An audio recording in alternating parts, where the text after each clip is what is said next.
I want you to imagine you are playing a high-stakes poker game. Your entire life savings, your reputation, and your future are on the table. Across from you sits an opponent who knows exactly which cards you are holding. He smiles. He insults you. He tries to make you angry. He tries to make you scared. Why? Because he knows the secret rule of the game. The first person to flinch loses. If you get angry, you reveal your hand. If you get nervous, you reveal your hand. The moment you react, he owns you. Now, wake up. This isn't a card game. This is your life. And that opponent, it is the world around you. Every day, your boss, your partner, the news, and the internet are trying to make you flinch. They are poking you, prodding you, begging for a reaction. And every time you explode in anger or crumble in anxiety, you are handing them your chips. You are losing the game. But what if you could become unreadable? What if you could sit in the middle of a burning room and not even sweat? There is a psychological state used by spies, samurai, Stoic philosophers called the fortress of silence. It is the ability to let chaos scream around you while you remain deadly still. Today, we are going to teach you how to stop playing their game and start winning yours. Welcome. We are here to master the ancient art of not reacting. This is not about being passive or weak. A rock is not weak because it doesn't move when you kick it. It is dangerous because it breaks your foot. We are going to learn how to become that rock. We will dismantle the biology of anger and expose the hidden weakness of reactive people. We are going to teach you how to use patience as a weapon. By the end of this video, you will have the tools to walk through a storm without getting wet. Prepare to reclaim your mind. Let's strip away the polite society talk and look at the raw mechanics of your brain. There is a phenomenon known as the red mist. You've felt it. It happens when you stub your toe violently against a table leg in the dark. It happens when you watch a stock chart crash and lose half your savings in 10 seconds. It happens when a pipe bursts in your house and water starts flooding the floor. In that split second, your vision literally narrows. Your hearing dampens. Your logic shuts off completely. You are no longer a human being. You are a cornered animal. You want to scream, smash, or panic. This is not a bad habit. This is biology. For 200,000 years, this reaction kept your ancestors alive. When a predator jumped out of the bushes, you didn't have time to think, "Oh, what a lovely tiger." You had to react. Freeze, fight, or flight. Speed was life. Thinking was death. But here's the cruel joke of the modern world. The survival mechanism that saved your ancestors is now destroying you. Today, there are no tigers. Instead, there are complex problems that require slow logic, not fast reflexes. When you react to a financial crisis with panic, you sell at the bottom and go broke. When you react to a physical injury with rage, you make mistakes that cause more injury. The red mist is no longer a shield. It is a suicide vest. Think of a surgeon in an operating room. He cuts an artery by mistake. Blood starts spraying. If he reacts like a normal human, if he panics, screams, or gets angry at himself, the patient dies on the table. The ancient art of not reacting is not a philosophy for old men in togas. It is the required skill set for anyone operating in high-stakes environments. The surgeon forces his heart rate to slow down. He overrides the biological scream in his brain. He becomes cold. He becomes mechanical. He clamps the artery. He saves the life. You are the surgeon of your own life. But right now, when the artery bursts, when the car breaks down, when the money is lost, you are panicking. You are letting the patient bleed out because you are too busy feeling. Upset to fix the problem? We must understand the concept of the gap. Austrian psychologist Viktor Frankl discovered this in the worst place on earth, a concentration camp. He realized that between the stimulus, the bad thing happening, and the response, what you do, there is a space. In the average person, this space is microscopic. It is non-existent. Stimulus greater than response. Automatic glass breaks, greater than anger. Market crashes, greater than fear. Plan fails, despair. You are a machine with a predictable output. But the Stoic master widens that gap. He stretches time. In that gap lies your freedom.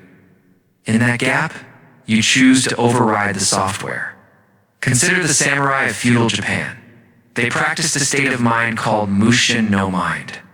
They trained to keep their pulse slow, even when a sword was swinging at their neck. Why?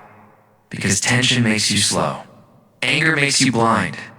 If a samurai got angry during a duel, he died. His reaction made him predictable. The same applies to you. When life swings a sword at you, a sudden illness, a lawsuit, a betrayal, your anger makes you blind. It makes you rigid. And rigid things shatter. The goal of this series is to teach you how to hack your own operating system. We are going to learn how to feel the red mist rising the heat in the chest. The tightening of the jand to physically extinguish it before it reaches your mouth or your hands. We are going to learn how to look at a disaster and see it merely as data. A car crash is just physics. A lost wallet is just logistics. A broken bone is just biology. When you strip the tragedy out of the event, you are left with a problem to be solved. And problems are solved by calm minds, not screaming ones. You have spent your life reacting to the world, bouncing off the walls like a pinball. It is time to stop bouncing. It is time to become the player, not the ball. Now imagine you are sitting in a cold gray room. Across the metal table sits a detective. He is tired, he is smart, and he wants a confession. How does he get it? He doesn't beat you. He simply stays silent. He stares at you. He waits. Most people, when faced with that heavy, suffocating silence, begin to crack. They get nervous.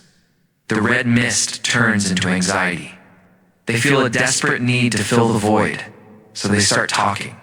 They explain, they justify, they babble. And in that stream of nervous words, they give away the keys to their own prison. This is the vacuum effect. Human beings are terrified of silence during a crisis.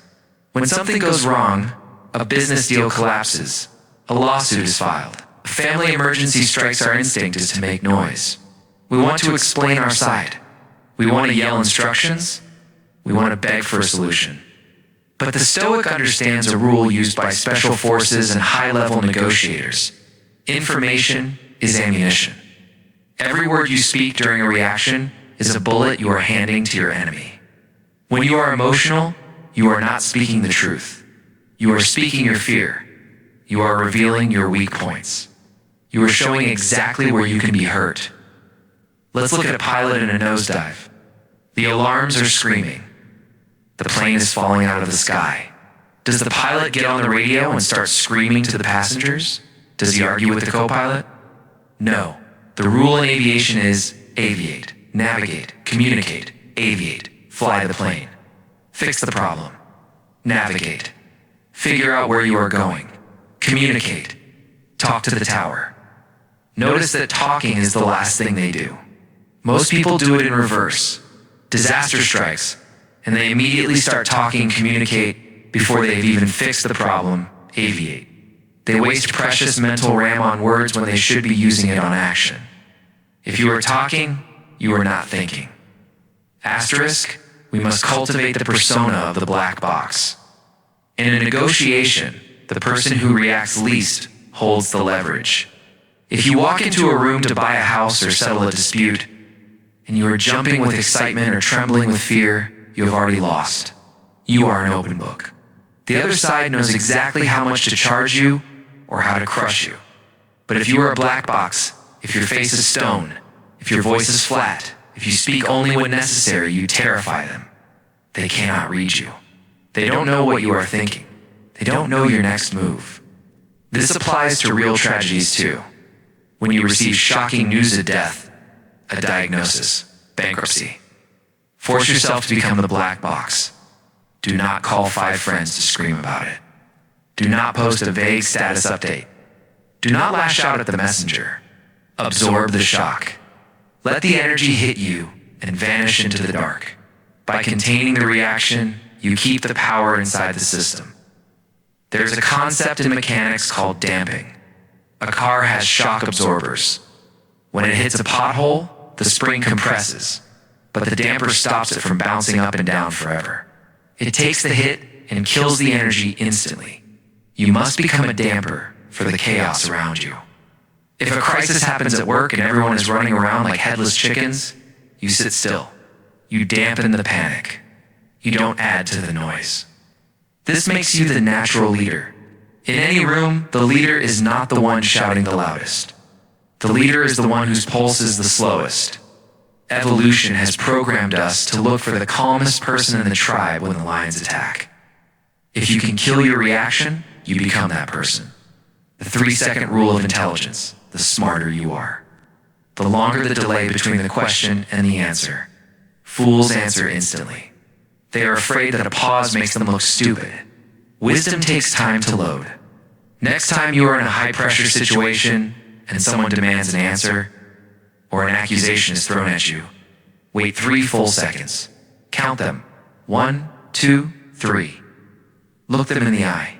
In those 3 seconds, your logical brain reboots. You assess the trap. You choose your words with the precision of a surgeon cutting a nerve. You move from reacting to responding. Silence is not empty. It is heavy. It is active. It is the sound of a mind reloading its weapon. Be the black box. There is a specific type of panic that happens when you are trapped in a burning room. The smoke fills your lungs. The heat blisters your skin. You can't see the door. In that moment, your entire universe is pain and fear. You cannot think about the future. You can only think about the fire. This is exactly what happens to your mind during a major life crisis. When you are served divorce papers, or when the bank calls about the debt, or when the doctor gives you the diagnosis, your mind locks you in a burning room. The problem feels infinite. It feels like the end of the world. You react with desperation because your brain convinces you that this moment is everything. But imagine, just for a second, that you could pull your consciousness out of your body. Imagine floating up through the ceiling, through the clouds, into the cold silence of orbit. You look down. You see your city. You see the tiny building where your disaster is happening.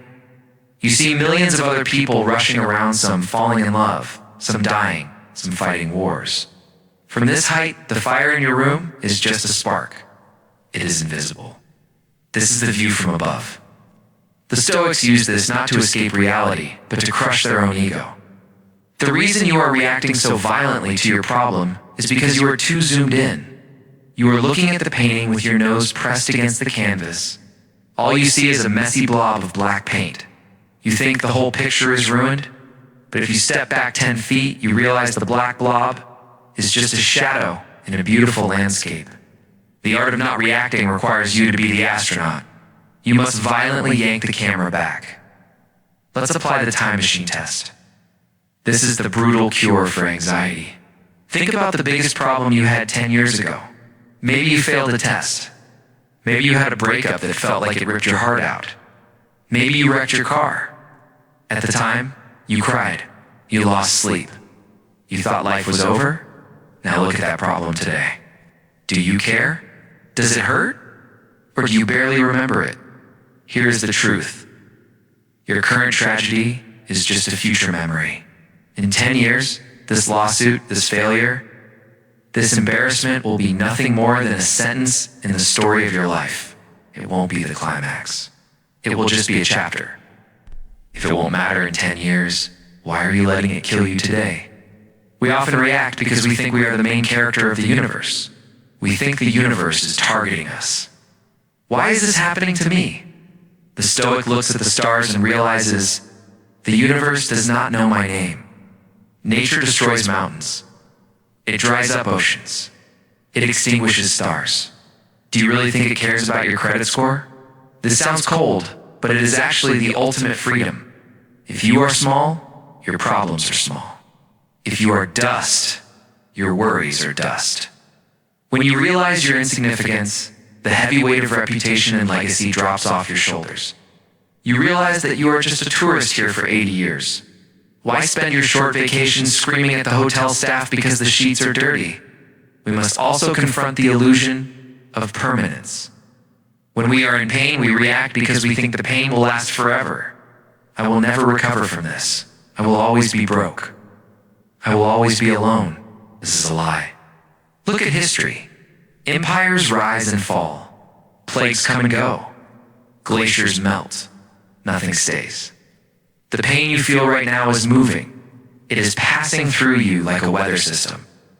If you react, if you scream, and fight to are building a dam that traps the storm inside you.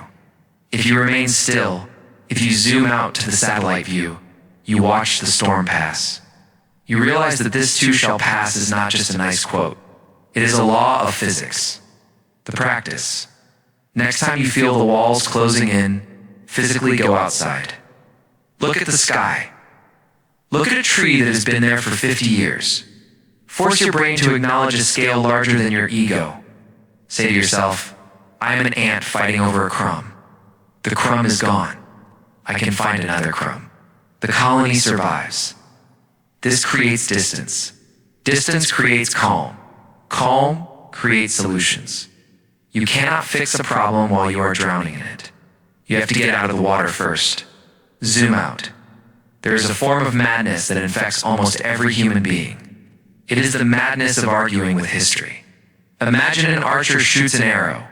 Once that string snaps and the arrow leaves the bow, it is gone. It is physics now.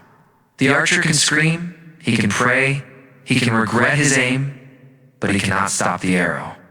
Yet, in our lives, we spend years screaming at arrows that have already landed. I shouldn't have trusted him, should have bought that stock. It shouldn't have rained.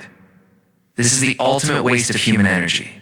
When you react to something that has already happened, you are fighting a ghost. You are fighting a war against reality itself. And reality always wins. The Stoics had a brutal rule. If you cannot change it, it does not exist.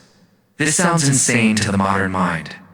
We are taught to process our trauma, to dwell on our mistakes. The Stoic says, flush it. Did you lose the money? It's gone. The money does not exist anymore. Your anger will not print new bills. Did the relationship end? It's over. The person does not exist in your life anymore. Your jealousy will not bring them back. The reaction is usually a refusal to accept the new reality. You are trying to live in a timeline that no longer exists. This causes a split in your mind schizophrenia of the soul. We must adopt the mindset of the fire. Marcus Aurelius said that a weak mind is like a candle. The wind blows it out. A strong mind is like a bonfire. The wind makes it stronger. If you throw a rock into a bonfire, the fire doesn't get hurt. It engulfs the rock. It gets hotter. This is a morphati love of fate. It is not just accepting the bad thing. It is devouring it. You got fired? Good. The fire just got new fuel. Now, you have the desperation to start that business you were scared of. You got injured? Good. The fire got new fuel. Now, you can learn the discipline of recovery and patience. You don't just tolerate the accident. You use it. You exploit the tragedy for your own gain. You look at the disaster and say, I can work with this. This turns you into a monster of efficiency. The world tries to crush you by throwing heavy loads on your back. Instead of collapsing, you use the load to build stronger legs. You become anti-fragile. The more they attack you, the stronger you get. The only way to defeat a man like this is to kill him. As long as he is breathing, he is converting his pain into power. We have talked about biology, silence, and perspective. But there's one final, massive obstacle standing between you and total freedom. It is the heaviest thing you carry. It is the source of 99% of your pain. It is your ego. Imagine you are standing in an open field. You are holding a giant painted wooden target in front of your chest. You are holding it up high, proud of it. The target represents your identity. It represents your title, your reputation, your net worth, your image of being a tough guy or a smart person. Now, imagine the world is full of archers. People are shooting arrows everywhere. Some are intentional enemies, critics, competitors. Some are accidental careless words, bad luck, misunderstandings. Because you are holding this giant target, every arrow hits you. Thwack, thwack, thwack. You feel every impact. You stagger back. You scream. You spend your entire life trying to repair the holes in the target. You spend all your energy fighting the archers, yelling at them, trying to stop them from shooting. You are exhausted. You are constantly defensive. Now, I want you to imagine something radical. Drop the target. Put it down. Step away from it. Now, you are just a man standing in a field. You are no longer a CEO, a victim, or a celebrity. You are just consciousness. The arrows are still flying. The insults are still being thrown. The bad luck is still happening. But now, they pass right through the empty space where the target used to be. They hit the air. They hit the ground. But they do not hit you because you are no longer identifying with the object they are aiming at. This is the ultimate secret of the Stoic masters. If you are nothing, you cannot be hurt. The reason you react with anger when someone insults you is because they hit your ego. If someone calls you stupid, and you pride yourself on being smart, you react. You defend. You attack back. The reaction proves that the arrow landed. The reaction proves you are insecure about your intelligence. But if you truly know who you are, the insult is meaningless. It is like someone calling a purple wall orange. It's just incorrect data. You don't get angry at the wall. You just notice the person is colorblind. Let's look at Socrates, the grandfather of Stoicism. He was walking through Athens one day, and a man ran up to him and kicked him violently. Socrates didn't flinch. He kept walking. His students were furious. They screamed, "Socrates, he kicked you. You must take him to court. You must fight him." Socrates looked at them calmly and said, "If a donkey kicked me, would I take the donkey to court? This is the level of ghost we are talking about." Socrates did not view the attacker as a rival or an enemy. He viewed him as a donkey. A donkey kicks because it is a donkey. It's not personal. It's nature. When you react to a toxic person, you are elevating them to your level. You are saying your opinion matters to me. When you ignore them not out of fear, but out of genuine indifference, you are treating them like a donkey. You are looking at their behavior as a biological glitch, not a personal insult. This makes you untouchable. We must deconstruct the main character syndrome. Deep down, your ego convinces you that you are the center of the universe. When someone cuts you off in traffic, your ego says, "He disrespected me." When it rains on your wedding, your ego says, "The universe is ruining my day." This is a delusion. The driver doesn't know you exist. The rain clouds don't know you exist. The Stoic creates a separation between the event and the story. The event, a man said a rude word. The story, ego, he humiliated me in front of everyone, and I need to destroy him. The event is harmless. Words are just sound waves traveling through the air. They cannot break bones. The story is what causes the heart attack. The story is what causes the fistfight. The story is what ruins your life. The art of not reacting is the art of killing the story immediately. You hear the insult. You register the sound waves. But you refuse to write the story. You let the sound waves fade into silence. You remain a ghost. This brings us to the concept of the open door. Imagine your mind is a fortress. The defensive man locks the gates. He is terrified of intruders. He is constantly patrolling the walls, paranoid, looking for threats. If someone knocks, he screams, "Go away." This man is stressed. He is reactive. He is a prisoner in his own home. The unstoppable man leaves the front door wide open. He sits in the middle of the room, drinking tea. Intruders, problems, insults, chaos run into the house. They look around. They see no one to fight. They see no resistance. They see no fear. Because there's no resistance, they leave. This is the paradox of power. Total vulnerability is total invincibility. If you have nothing to hide, nothing to prove, and nothing to defend, no one can control you. Go ahead, you say. Say what you want. Take what you want. I am sufficient in myself. When you stop defending your ego, you free up 100% of your energy to actually live. Think about the most dangerous men in history. Think about a monk setting himself on fire in protest. Think about a soldier walking calmly into battle. Why are they terrifying? Because they have already let go of the self. They are not worried about their haircut. They are not worried about their reputation. They have transcended the petty game of status that the rest of society is playing. When you are in a negotiation or a conflict or a crisis, ask yourself, who is the one getting angry right now? Is it the consciousness? No, consciousness just observes. It is the ego.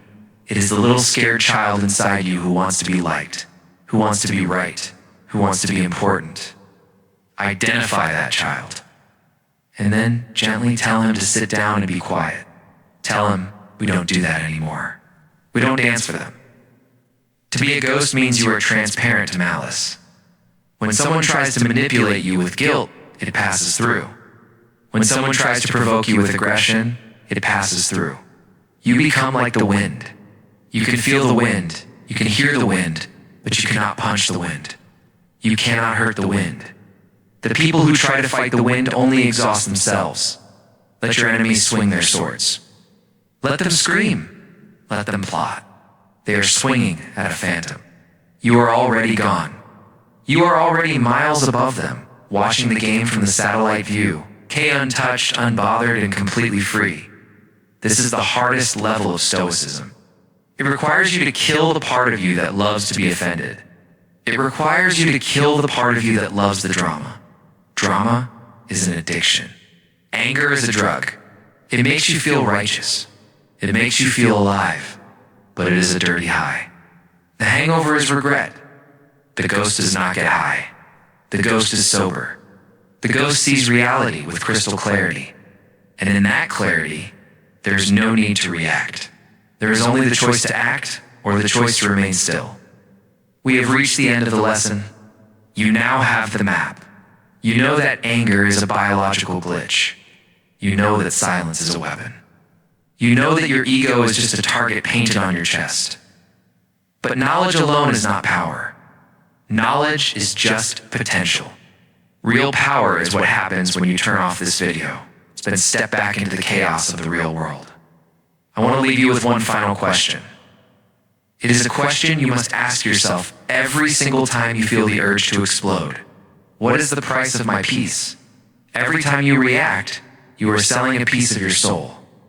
And usually you are selling it cheap. You sell your peace for a rude comment from a stranger who doesn't know your name. You sell your peace for a red light in traffic. You sell your peace for a mistake at work that won't matter in a month. You are trading your most valuable asset to your life force for garbage. You are like a king trading his crown for a handful of dirt. The Stoics believed that the mind is a sacred temple. It is the only place in the entire universe that truly belongs to you. If you let every random person walk into your temple with muddy shoes, smash the furniture, and scream at you, that is not their fault. That is your fault. You left the door open. You have no security. You have no self-respect. To be unreactive is not about being cold or unfeeling. It is about being expensive. It means your peace is so valuable that the world cannot afford to buy it. It means your anger is a rare commodity, not something you give away for free to every idiot who asks for it. Tomorrow morning, the test begins. The world will try to break you. It will send you annoyances, disrespect, and bad luck. It will beg you to get down in the mud and wrestle. Don't do it. Stay on the balcony. Watch the chaos. Understand it. But do not become it. You have a limited number of heartbeats left in your chest. Do not waste a single one of them trembling in anger over things you cannot control. Own your mind. Defend the gate. And if the world demands a reaction, let them talk to the wall. I'll see you in the next one.